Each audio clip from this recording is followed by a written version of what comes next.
All right, I think we're going. Good afternoon to you guys. Good afternoon. How's it going over there?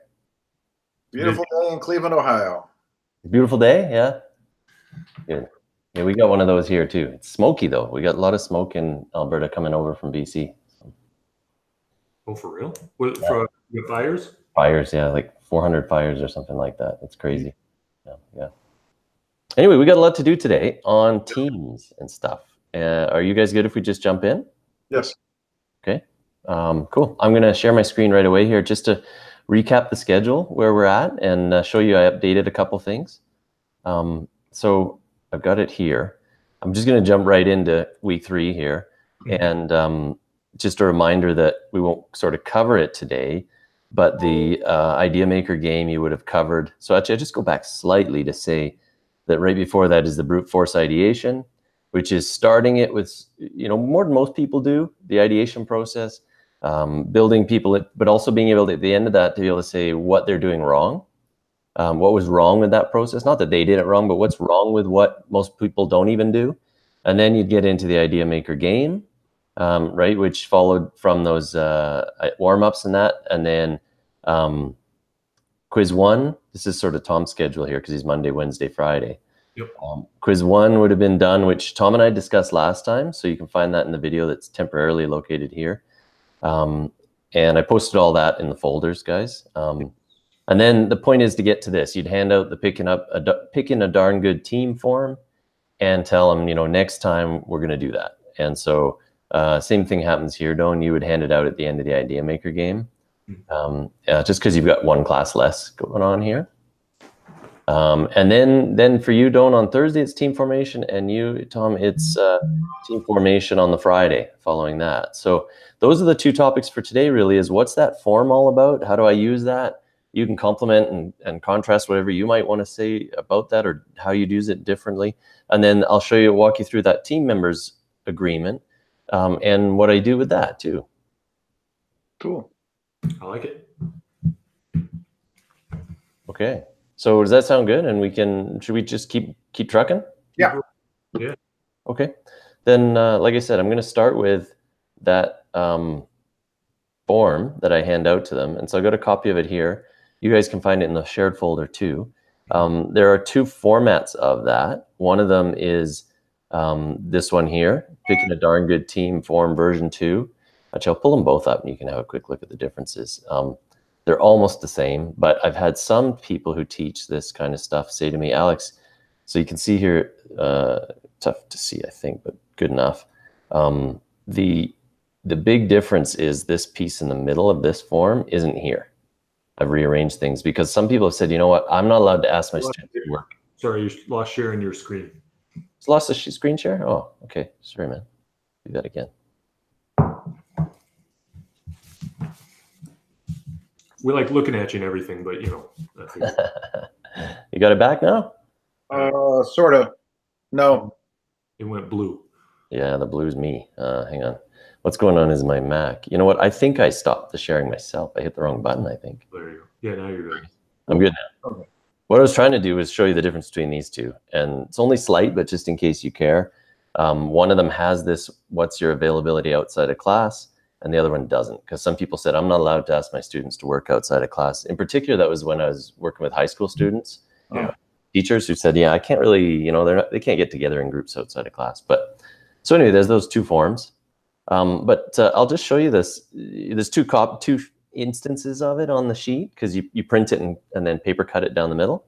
But as you can see from this, can you see it all right? Should I zoom in a little bit there? I'm good. You're good? Okay.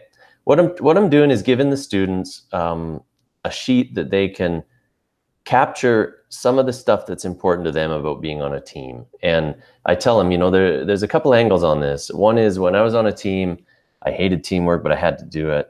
Here, it's a deliberate goal. I want you to be able to form a team as much as you can in 3 months.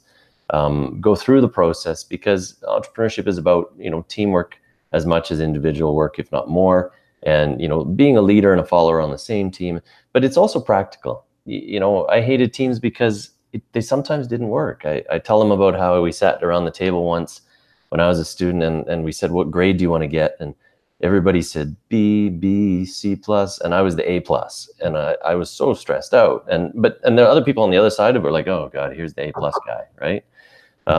And then other things like, when are you available? Very, very practical kind of stuff. So I tell them, this is about getting you out of your just going with your buddies because they're your buddies to what might really work well on a team. And so it's trying to support you in doing that. That's really what this form's about. The back side of the form, oh, it's upside down here. I'll pull up, I've got set of teaching notes. That's upside down so the duplexing works, but I'll pull up the version of it that I've got in the teaching notes for you guys. So, and we can have a look at it this way. So, where's the Zoom? Okay, so I'll just quickly go to it. The backside has some steps for them that really guide you through the process as well and guide them through the process. But it's really about filling out that front side we were just talking about. And then in these teaching and facilitation notes, I've just sort of written everything out for you in as much detail as I can. So are you guys still good if I just keep kind of walking through this, or do you want to stop? Yeah, well, one of the critical things here, Alex, if I'm not mistaken, is they're not putting their name on it. Yeah, I was just going to get into that. Exactly that, is that this is meant to be, because of the activity. So I should show you, Don, this is organized into the day before the activity for you as a facilitator and on the day of the activity, right? So yes, you send this side of it home with them the night before, the day before, the weekend before, and you tell them, don't put your name on this because we want it to be anonymous when you come back. Yeah. You'll get it back and all that, but it helps not to know whose name it is. So yes. So I mean, here I get them to, or I print one copy for everyone, which means printing half as many as I have students because there's 2 per sheet. I duplex it back to back and I cut it down the middle. Like I just said, I hand it to the students with the direction. I see them spend 20 minutes on this. Like, you're going to form teams for a whole semester here. Spend 20 minutes and write down the stuff that's in there. And I'll go over it. I'll say, you know, a little bit about you. You don't have to write anything on this form that you're not comfortable writing. So if you don't want your age or your gender or your program, don't write it. I don't care. Write something else that you do care about. What's your biggest passion? And I walk them through it a little bit and tell them what each thing is. And I say, make the time for it. And as it says here, I tell them I'm basically asking you to do steps 1 and 3 on the back of the form. So if they flip it over, it's 1 to 3. And some students like that because they can highlight this or write down that that's what they've been asked to do. And then I emphasize, like you just said, don't put your name on it. I remind them, you know, this is important. This is, don't blow this off. Spend some time, pull it in. It's 20 minutes. That's all I'm looking for. Pull it in next class. Be ready at the beginning. And there you go. And then I do have a PDF version of this that I sometimes put on D2L. I don't tell them, if I am going to do that, I don't tell them I'm going to do that. But it'll head off questions if somebody lost theirs. On the other hand, I actually prefer and usually lean towards not doing that so that it's their job. They got to come in here. They got to have it filled in. They have to not lose it and show up and show other people that they can at least do that between classes. Right. Yeah. So that's basically it. I set it up. I talk a little about team. I also foreshadow that, you know, I've already told them we're doing the minefield activity to help you get a look at people and how they act. We're doing, you know, we've done the brute force ideation and the idea maker game in different teams so you can get to meet people in the room. We did the, you know, the circles warm-ups to meet people in the room. So it's all team formation, but now it's getting real, right? So bring it back here and we'll do it next class. So then on the next class, they've already read these directions probably, or many of them have, but I just blew it up here so we could talk about it. At the beginning of that class, I'll say, you know, welcome back. I'll usually have some other housekeeping, but as part of that, I'll say, don't forget today we're doing the you know, picking a darn good team. You got to have that form. And like it says here, that's where some people will go, oh crap, I left it at home. I didn't do it. Do you have any more? And so I usually give them one then because it kind of wrecks the activity if they don't have one. But it's still, you can tell they did it quickly. So they still get, people still see and they know they're the guy that showed up, or it's usually guys, but the guy or the girl that showed up and didn't do their homework, right? So, and that signals it to other people. Yeah, and then when I'm ready to begin this activity, I like to clean the room and make it different. I get all the desks pushed to the side and arrange the chairs in a circle facing in. That's not required, but I really like it. It gets everyone facing each other. It changes the tone a little bit in the room. And then, of course, I ask them to bring a pen and a writing surface. So, yeah. Any thoughts or questions right here? No, I like this. I've done this in the past, Tom, in some classes at ISU, and it works really well to get the students into teams that I thought functioned pretty well. And like you said, away from, these are my buddies. Yeah, exactly. There's other versions of this kind of thing out there too. Sitting them in a circle. That's a good idea. Yeah, so they're all facing each other. Usually they're pretty into it. They've had a good time in the course so far. They're excited to be moving from the warm-ups and the basic training and even the Idea Maker game to something real. So now we're making teams. There's a good energy. Yeah. Right. So then I have them all place them in the middle of the room. I'm not a hockey player, but my students often say, "Oh, you mean like, what is it? Everyone throws their sticks in the middle or something." There's some hockey warm up that does it. I'm like, yeah, like that. I guess it's like that. I don't know if you guys play hockey, but You're a Canadian, you know. Yeah, the thing is, I never really played. I just watched it. So anyway, my students identify that way. But the point is, get them in a big pile so you don't have your own, and you also so you don't know whose you have. Because if you just start cycling them around, or, handing them around the circle, you know whose you're looking at. Yeah. So it's better to shuffle it so you don't know whose you have. So then everybody does that, and then they all pick them up again, making sure you don't have your own, and then. Basically, what I do is it's really kind of boring for you as a facilitator, but you say, okay, you got 30 seconds to look at the one in front of you. And again, they're looking at this, right? What's somebody filled out here? And look at it, read it. And your question is, does it fit with you? Like, not is that person funny or is that person, but does their schedule fit? Are their goals fitting with you? Do you think based on what they wrote, you think you could work with them? Does what they want to bring to the table complement you, and so on, right? And I tell them, don't get fancy, don't get stressed. The idea is just, if it does look like a possible fit, this doesn't put you in any team, but if it looks like a possible fit, write your name in that box on the back side of their sheet. And that's it. And like it says here, I usually give them about 45 seconds for the first few, while they're getting their head around it and getting used to it. But then I go down to 30 seconds. And sometimes if I'm a bit tight on time, I'll go to 25 seconds after 3 or 4, or maybe 6. They get the hang of it and they get going pretty quick. I've found that somebody doesn't pass theirs, and then there's a little bit of a bottleneck. So I have to say, just pass it. This isn't the science. Just get it down. First reactions. All you're trying to do is guide the next step in the process. And I kind of encourage it to keep going. So your goal is to get 3 or 4 names in the box. Yeah, well, what'll happen, Tom, is actually that's something here I'll just say quickly too, is I try to emphasize even at this point to them, it's not a popularity contest. Don't stress if you're not getting lots of names in the box.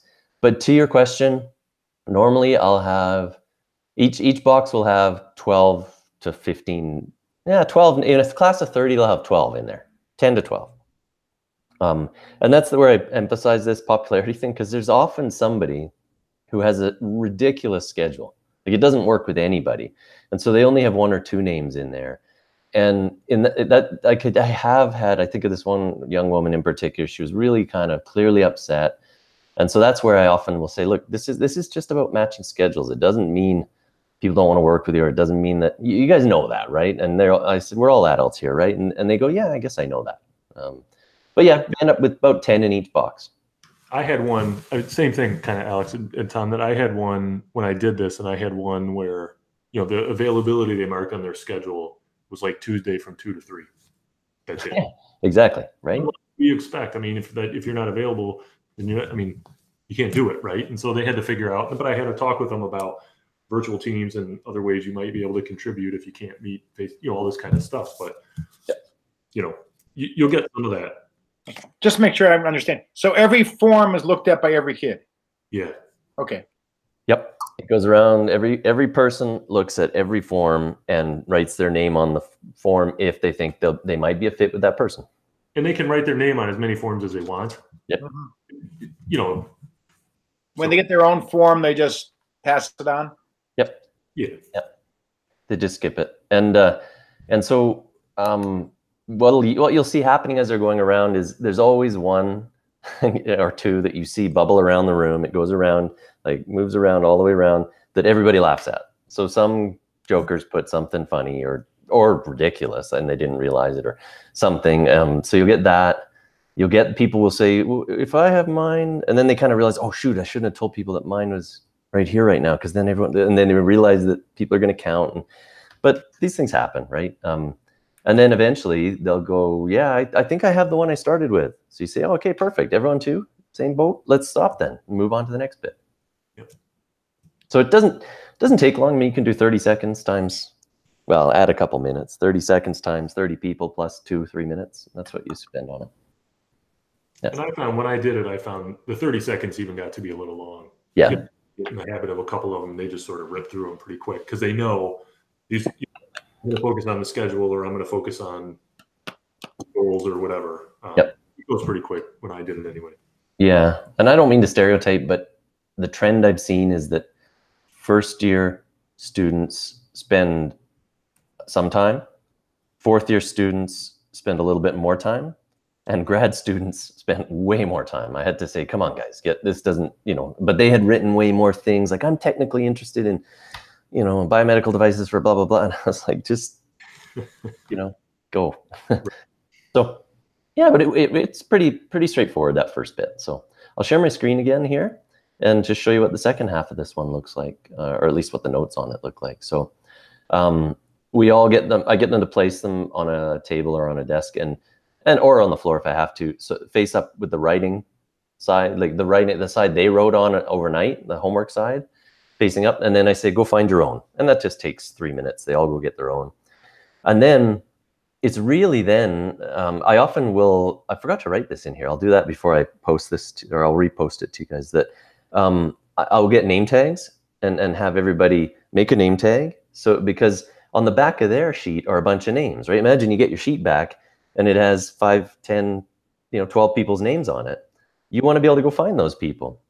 And I've already encouraged the instructors and encouraged me not to just find my buddies. So I got to have a good way to find them. So that name tag helps.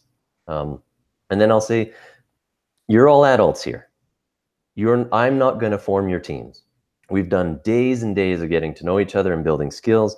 I've given you a form that says these are people that are probably a good fit. And I said, this isn't a science, but now you've got something to go on.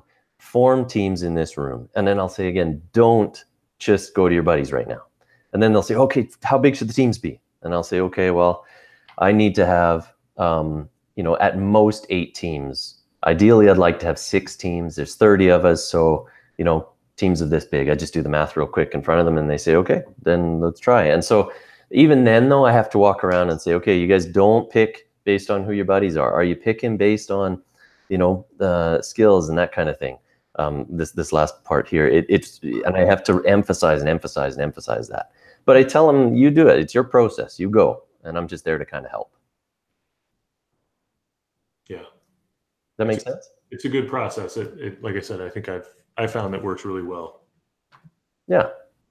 I like that because I've always had that issue for me. I've always let them self-choose their teams, but I don't have this intermediate step, and it does become your buddies, and it causes problems.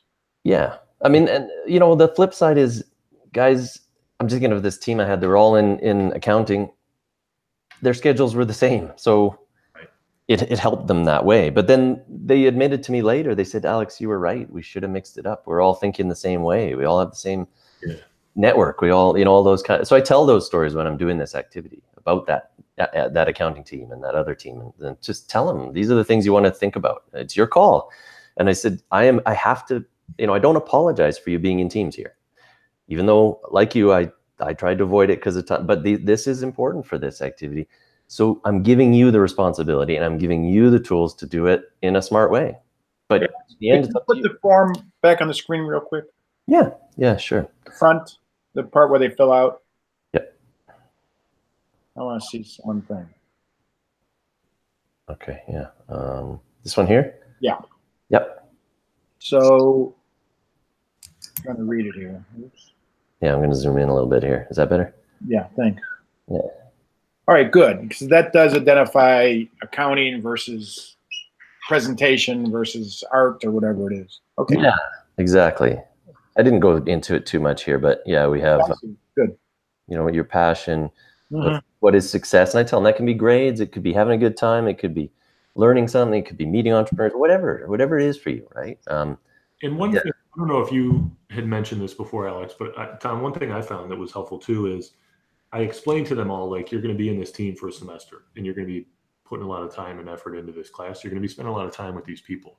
If you really are honest, you're going to have a good time.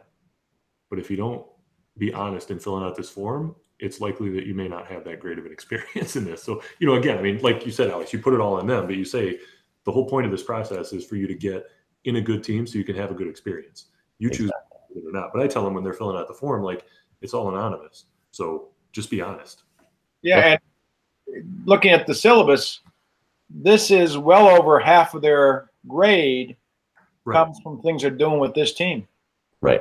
Yeah, and that's what, you know, and so it's like, I mean, this is a real thing, right? So you get, like, do this right, and things will go well for you. And if you don't do it right, you know, if you don't play this smart, then, you know, your grade can suffer. You might just have a miserable experience, blah blah blah. You know, and so like you said, Alex, I mean, I try to encourage them as much as possible, and you still get some that screw it up for you or whatever. But yeah, at the end of the day, you've given them every chance, and you know. Exactly. That's what you're trying to do. And you know, what you said. All right. That sounds cool. Yeah. Cool. So then the next thing, it might be this class, it might be the next class, depending on the timing. But actually, you know what? Consistently, I hand it out this class. So I tell them, you have to form teams. Well, you know, your goal before you leave today is to have those teams. And you also have to fill out this thing called a unanimous team members agreement. So that's what I'd like to show you guys next. Mm-hmm. The lawyer in Tom will like this one. Or not. I mean, maybe not. Yeah, right. So anyway, there's this form. I'm going to zoom out a little bit just to give you a bit of perspective first, and then I'll zoom back in. But so this is a form I printed on legal size, not letter size, just because it fits better. And I like to have it on 2 pages, not 3. And so what I do is I print this on, as you can see there, it's 2 pages, and I print it back to back. So it's really 1 sheet of paper, super simple, 1 per team. So if I want to have 6 teams in the room, I print 6, maybe an extra one so I can read from it and that, but that's it. And I tell them up front, this is not a legal agreement. It's kind of written that way for fun. But when you get into an entrepreneurial team, you have to agree on certain things. I mean, we're not doing that kind of thing in this course to the extent that you would, but you've got to set understandings up front. You've got to make agreements, and there's a thing called a unanimous shareholders agreement. We're not doing that here because we've already talked about, and we'll talk again about how we're not actually forming partnerships and things. But I want you to sit down now as this team and let me know some stuff about it. Make some commitments to yourself. And so I'll walk them through it. Before I hand this out to them, before I show them or get them doing it, I might show them on the screen, but I'll try to emphasize some key parts. So for example, I'll tell them there's a firing clause, which is this guy here. I'll tell them that I want them to, set expectations and consequences, and I want them to sign it. And so I'll zoom in now and just sort of walk you through that. But what I'll be doing is that big enough, or should I go zoom in one more? I can read it. Yeah, it's good. You're good? Okay. So yeah, I'll walk them through it. But the yellow stuff here, by the way, is stuff that you will change before you print it. It's just the small things that need to be changed, and then each semester or each university you're at or whatever. But then I'll walk them through it. I'll say to them, okay, the agreement is meant to be in place until I submit your final grades.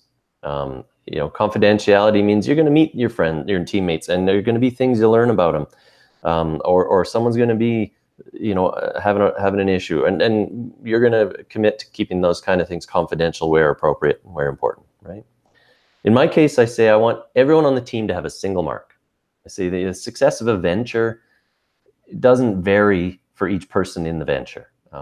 I know that this is a school, and I know you need a grade, and I reserve the right to change people's grades, and I'll talk to you about that after. But I want you to work on the overwhelming guiding principle here, which I'll hold you to, that everyone gets the same mark in these team projects. So that means you have to sort things out if they're not working. And so that's where this stuff on gross underperformance and firing someone comes in. So I'll just kind of speak to them about this, and I'll say that, you know, you can propose to me if you want that one member be removed from the team for reasons of gross underperformance. That's something you're allowed to do. I tell them it rarely happens because of this team formation process, but when it does happen, or let me put it the other way, I rarely have firings because of the process I'm putting place underneath it, which is this one. You're not allowed to fire unless you've got written logs, and those don't have to be fancy. I mean, it could be just emails saying, hey, yeah, we had a meeting on this date, or handwritten notes. I don't care. So that I know what meetings took place and who was there. There's evidence you've discussed the situation that's bothering you in a timely manner, and you agree that the team member in question has grossly underperformed. You've documented in a professional manner for me. It could be an email, I don't care, you know, the issues. And you then make this request in person to me. So by all means, email me to set it up, but I'm going to ask you to come in and talk to me. And then I'll say, you know, I'll make that final decision, and this will only go ahead if, you know, these things will happen, I guess, is that the team member will complete the project on their own, and so on, or have to find a new team to be on. But I explained to them, the reason I do this is that process that you're seeing there, steps 8, 9, 10, and 11, have meant that this rarely ever happens. I tell them about how I had a case of a divorce once, where it turned out that they wanted to have this person leave, and this person actually wanted to leave, and he went and did the whole project himself, and they were all happy. I've had other cases where it was a true, one other case, sorry, I tell them about, where it was a true firing. The person was upset about it. The process just didn't work. But then I tell them about the third case, which exemplifies what normally happens. I had this team, they were concerned about this person, and I said, well, okay, but this step B, have you discussed it with them in a timely manner? And have you made efforts to address it constructively? And they said, well, no, we didn't want to talk to him about it. And I said, well, then what are you doing coming to me? And what happened was that guy, well, I almost said his name, I won't, just in case he ever gets it. That guy didn't know, he had no idea he was upsetting the team so much. And he fixed it. And they came back to me, including him. They were all there at the end of the term. And he started the conversation. He said, hey, we just wanted to laugh about how I almost got kicked off the team because, and he actually became a leader on that team just because, one, he didn't know, two, he was embarrassed, and he pulled his socks up. And I tell my students that that's more often than not what tends to happen. Yeah. So that's the firing clause. I thought I'd just stop there and see if you had any thoughts or questions before we go to the second side. No, I think it makes sense. Yeah. Well, I think, you know, I've never been good about the process of that. So, I mean, I think it's good to have a process in place, and that's a good process. It makes it thorough. Okay. Yep. I find it really works well. The notion of firing clause I stole from a colleague of mine at Mount Royal University. He was doing that. I kind of formalized it in here, and then he and others picked up this form. So I don't know if they still use it there, but we used it for years there, and I still use it all the time. Yeah. Yeah. Have you ever had two students fired in the same semester? No, I just told you about the two firings. I rarely ever had them because the process seems to just take care of it. Yeah. That said, there is something, and I'll try to pull it up before we finish here because I didn't put it in the folder yet. I'm just remembering it now, called a team checkpoint form. And that's a form, I have a version of it that I use, a digital version, and also a paper version that I print and hand out. And in the middle of the project, especially if I start to see something happening, or particularly if someone comes to see me, and this form just asks each person, I say to them, don't do it now, do it at home when nobody's around. It has to be each person, let's say there's 5 people. It basically says, rate everyone's contributions, including yours, as a percentage of 100%. So, you know, if everyone rates, this guy's doing 60, I'm doing 20, and this is 20, and these two are doing nothing, then we've got a problem here, right? Except those two who rate 50 or 20% for everybody, you know, that kind of thing. So I'll say to them, I'm not going to show you those forms ever. But if you have a discrepancy, what I'll do is I'll come to your team, virtually or in person next class, and I'll say, hey, I saw some stuff there that makes me think you should probably have a conversation about your team. I don't want to get into it unless you want me to. Call me back if you do. But that's where I'm at, and what I think I saw, I'm not sure. And so I nudge them that way. That'd be good. I was going to ask if there's any way they can give you feedback along the way. So I think that'd be useful. Yeah. So I did that. Actually, you guys are going to use the look back reflections. I actually built it into one of those, which was super slick because they're all filling it in anyway. I could look at it really quickly. I didn't have paper to hand to look at. Yeah. And it was simple. It was just like an online survey. It took them 5 minutes. So you can do it that way. But I'll also put the paper version of it in there too, so you can see it. Gotcha.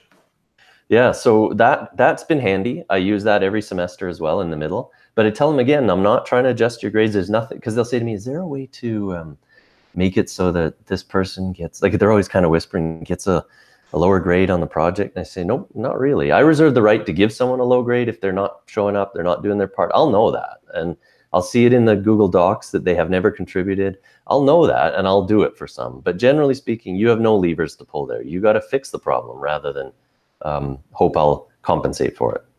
So I kind of put it on them that way. Yeah. In the past, I think we might discuss this last time, I don't remember, have a thing where I do have them assign percentages of the grade to each team member. Yep. Which gets a little hairy sometimes at the very end. Yep. 95% of the time it's equal. Yes. There's 5% that gets crazy. This might solve that in a different way. Well, that team checkpoint form I told you about is basically doing that, except that I tell them, I'm not going to apply this. It's just for information, right? It's basically them telling me what each person should get. But they're really telling me what each person's contributed. I'm just not taking it to grades.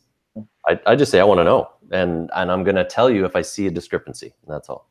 Is there a time period you can fire somebody, and is there a time period you cannot? That's a good point. I have had that question asked towards the very end of the project, and I'll say it's this person can't, you should have dealt with this before now. Why are you telling me this on week 10 out of 13 or whatever, no. Right? So yeah, I don't put that in a written document. I just manage that one based on instinct at the time. Well, and I would really imagine that you're not gonna have a lot of people come to you with a legitimate firing experience. Yeah. I mean, given what they have to do to get to that point. Yeah. I don't think that would be a common thing. It's odd, but it happens. There are the true freeloaders, or the person who basically disappears from the course, but is still registered. And unless I did something about it, they would get the same grade. Yeah. So in those cases, I email them 2 weeks out and I say, hey, look, I haven't seen you in 6 weeks. Your team has a report. When I asked the team, I put it on me, not them. Yeah. When I asked the team, they say you haven't been there, even though they've reached out to you. I just want to give you a heads up that you're not going to get a grade for that project at all. Let me know how I can help you. And that's the ask is there anything I can do to help you succeed in the course? And I'll get a response like, oh, I've just been, or I'll get, you know what, I'm going to drop, or, that kind of thing. But that's how I handle it, is just asking how to help them and making sure they know that I know. Yeah. I think it makes sense. It works. It seems to work. Yeah, I've sent a lot of those. Not a lot. I've sent those emails out. Yep. Usually it works. It usually works. But those cases where someone's been gone for that long, I might end up giving them a lower mark anyway. I mean, I've got it in the document that I can do that. I've emailed them that I might do that. And if they just start showing up in the last week and they're just present, they still may not get the same mark. Yeah. But I own that. I don't get the team to do that. Right. I think reserving that right and making them aware that we still got the ability to do that if we need to, then it allows that flexibility. Well, that's the engagement points, whether positive or negative points, come into play there. That does too. But I've given it's odd cases, but I've given somebody a much lower mark on the Venture Design Studio than the rest of the team. Yeah. And they never complain at that point. They've not been there. I've emailed them. They've not come to see me. They showed up in the last day or two, panicked, and they don't complain because they know they didn't do the work, right? So yeah, I like it. Yeah. So let me show you the backside of this form. And then I'll see if I can't find that team checkpoint form too. Okay, so there's not much to it on the back, but some general terms about being professional and that kind of thing. And oh, and I do say this is not a legal agreement. I had one semester where someone said, "Is this a legally binding agreement?" And I thought, "Oh, shoot, no, it isn't." So I better put that in there. So. Actually, if you want to put a lawyer hat on, is there an offer, there's an acceptance, there's a consideration? It might be a contract. Is it? Yeah. Well, does this nullify it? Does it nullify? No, I don't know any legal terminology. I don't know, Tom. It makes no difference if there is or isn't, truthfully. Yeah. So yeah, I don't know. I guess the point I'm trying to make is this isn't a legal shareholders agreement or something like that, right? So I'll say that to them. I've never had anyone question it, But anyway, so then I asked them to spend some time, either if there's time in class, they can do it then, or if there isn't, come back to me. Actually, I used to say come back to me with this form next class, but what I do now is I ask them to send me a scanned copy of this or a photo of it, and then also bring it back to class. But that way they have to kind of get it to me before class. But I say, what are your expectations? What's the consequence? And you walk around, you see some of them are like, show up for everything is the expectation. Consequence, buy beers for everyone if you don't do it. And it's like, yeah, but guys, can you take that a level more professional? Like, really, it's not all that's needed here, right? You need to, so what else? Think about the teams that have failed that you've been on, and then turn those failures into the expectation list. And then really, what are the consequences? And then they start to take it a little seriously. But yeah. And then they print their name and sign it. And the only thing not on here that I'll often ask them to do is write a team name on the form somewhere. So maybe down here or over here or at the top of the first sheet. What's the name of your team going to be? And I say that can change. I'm going to create a folder on Google Drive for your teamwork that only you can see and I can see. Actually, I often make some of those public too, but I'll create folders with your team for your team's work, and I need a name to give it. That's also, and I know who we're looking for. So, yeah. So that's it. Yeah, I'm just going to do, I'll stop my screen sharing and then see you guys have any thoughts or questions. I'm going to run or try to find my checkpoint form while we're doing that. Okay, I mean, I think it's a good way to try to get the teams together and get them on the right page from the outset. Yeah, it seems to work. I like that idea. Yeah, I mean, it's at least a little more structured than what I used to do. Like I said, I started using this at previous school. So before that, it was just, like you said, Tom, it was just sort of a random. Yeah, I just usually put out 6 sheets on a paper with 5 lines on them and say, sign your name on a sheet. Yeah. And then you get your friends. And as much as I yell at them, don't choose your friends, or they won't be your friends much longer. Yeah. It doesn't always work. Well, the thing this does is it allows you later, and we've said this, I tell them I'm going to say this to you later if you don't do it. It allows me later to say to you, this was your job. I made class time available for this. I gave you support. I facilitated it with forms. I've done checkpoint forms. You have a firing clause with a process. You own this, and I'm here to help. How can I help? And that makes a big difference. When they hate the team experience, or if they do, they go, yeah, but I should have fixed it, right? Right. And that's big for an instructor to kind of put that on them instead. Yep. That's what I like. I mean, it gives them, not that, well, yeah, on one level putting it on them, but on the other level giving them the the responsibility to take advantage of that. Right. So there's that. I found the checkpoint form. I'm going to just show it to you here. I haven't even opened it yet. It's an older one because I've used online version, but you'll get the gist of it pretty well here. So let me zoom in here. So it's a two-sided, I think. Yeah, it's two-sided, just because I want it to be really clear. But it says, I also say to them, don't share this with others. Just go home and fill this out. Don't do it sitting here, because that defeats the purpose. And I emphasize this does not count towards your grade. For me anyway, my philosophy is I'm not going to adjust your grade based on this, but this may help me help you. And so, I missed this many classes for unexcused reasons so far.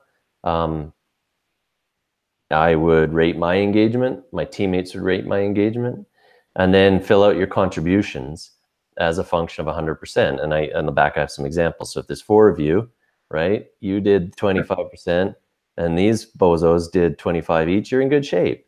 But if it's this, I might come back to you and say, so what's going on? I saw some stuff. I'm not going to show you what I saw. Have a conversation, right?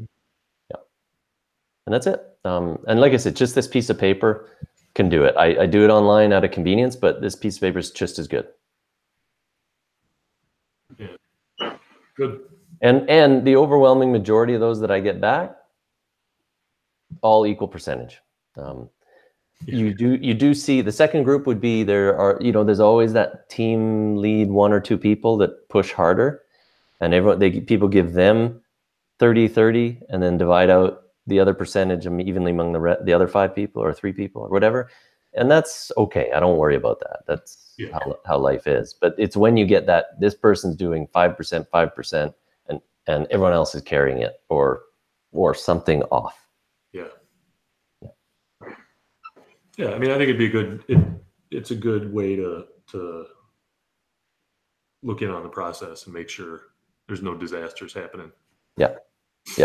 So I'll go after we finish talking. I'll add, in the schedule after the first iteration of the Venture Design Studio or the second, possible place. I'll just write possible place to do the team checkpoint form. Yeah, that'd be cool. Yeah. Cool. Anything else on this one? No, I think it's a good process. I think it works. Cool. I don't think I've done the agreement before. You've been doing that for a while?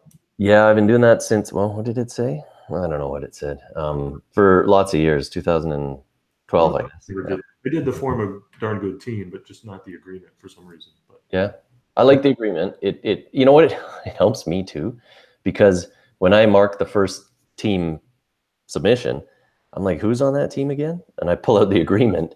Also, by then, because the teams have a name and I'm getting to know what their venture is, I learn their names as a team better, because I know, okay, that's the person or the girl or the guy that's associated with that product. Okay, that must be who this is, because I've got the form in front of me. Right. It actually helps a lot. Yeah, I like it. Yeah. Cool. Okay. Yeah. So I think we were bouncing an email. Dawn and I threw in there the possible agenda. So I think the next one we should do is go back to Venture Design Studio, and we did the one a few weeks ago now, whenever it was, about Venture Design Studio big picture. Yeah. But now I think we should come down and say, okay, how do we hand this thing out? What does the handout look like? What do you tell them about how they'll be assessed? Because I have a how exactly will I be assessed handout. Yep. What are you handing out in the first iteration, and all that in the next one? Yeah, I think so. Yeah. Okay. Cool. Definitely. Right on. Do we have a date? No. Why don't we maybe stop the recording here and we can figure that out? Okay. Okay. See ya. Thanks. Bye, everybody.